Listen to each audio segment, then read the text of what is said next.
it took approximately 9 months to coordinate all the planning that went into that invasion.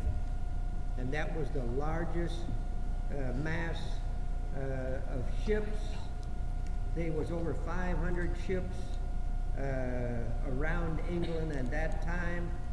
They, you know, you want to remember there was no harbor.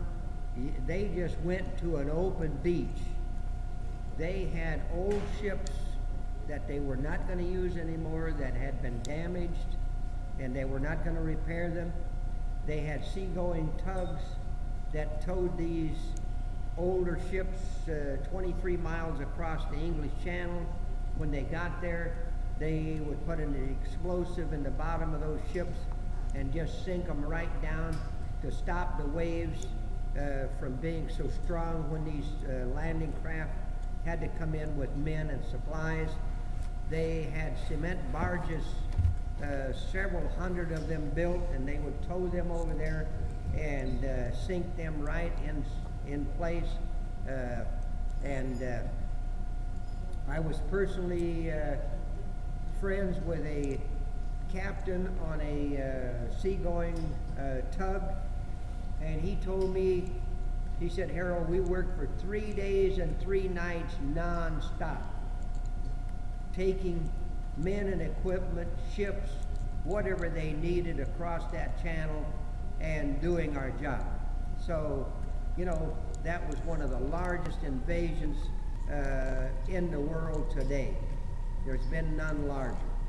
So, as you've seen in the movie, thousands and thousands of men, and just think of all the ammunition, all the food, all the medical supplies, gasoline. Every tank there had to have fuel.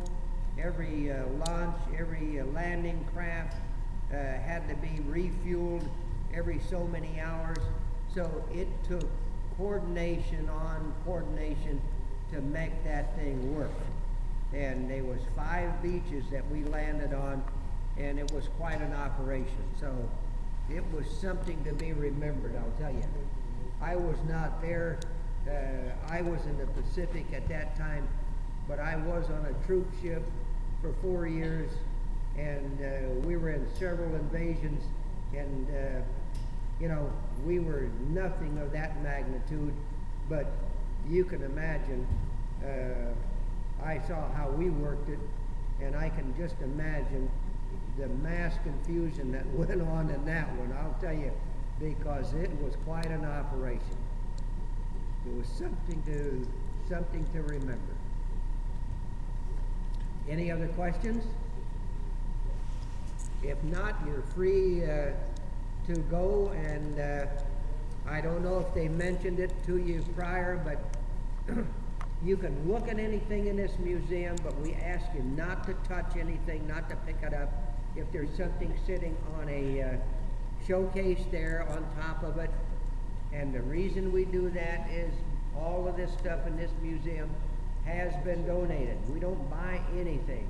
Everything in here has been donated. Somebody will bring it. There was a lady came this morning and was talking to us about bringing some stuff for the museum.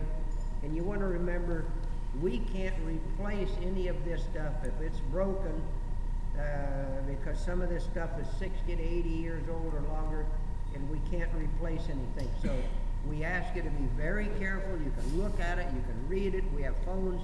If you pick up the phone, it'll tell you the history of some of these things, but that's why we ask you to be very careful.